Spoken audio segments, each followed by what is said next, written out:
Les négociations avancent très bien, mais dans les négociations, comme vous le savez, nous avons quelques points de discorde.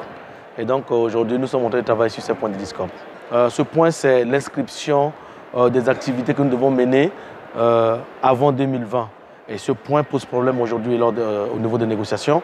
Les partenaires du Nord veulent que ce point soit retiré de l'ordre du jour. Pour eux, ce point est déjà dilué sur un certain nombre de points, au moins 3 points dans l'agenda initial.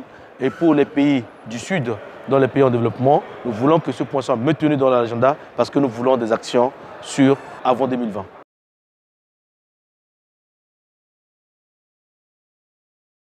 Le financement Fonds vert climat, c'est un financement qui est établi par la Convention. Et ce financement donne droit à tous les pays partis de pouvoir aller soumissionner des projets et bénéficier de ces projets. Alors nous, la République centrafricaine, nous avons déjà bénéficié d'un appui du Fonds vert climat. Là, je vous informe, monsieur le journaliste, que nous avons bénéficié d'un fonds qu'on appelle un fonds de préparation, qu'on appelle fonds Readiness. Et ce fonds, nous travaillons actuellement en étroite collaboration avec le PNUD. Le fonds est administré par le PNUD aujourd'hui. Et ce fonds, c'est pour aider le gouvernement centrafricain à se préparer efficacement pour pouvoir soumettre des bons projets, des projets bancables pour la République centrafricaine. Bien, pour ce qui concerne l'impact direct, nous avons fait plusieurs études. Nous avons fait une étude dans le cadre de l'élaboration du document qu'on appelle le Programme d'action nationale d'adaptation, qui établit la vulnérabilité déjà de la population centrafricaine, la vulnérabilité de certains de nos secteurs de production. Et nous avons fait une étude qui nous a facilité l'élaboration du document de préparation pour la COP 21, qu'on appelle contribution prévue déterminée au niveau national.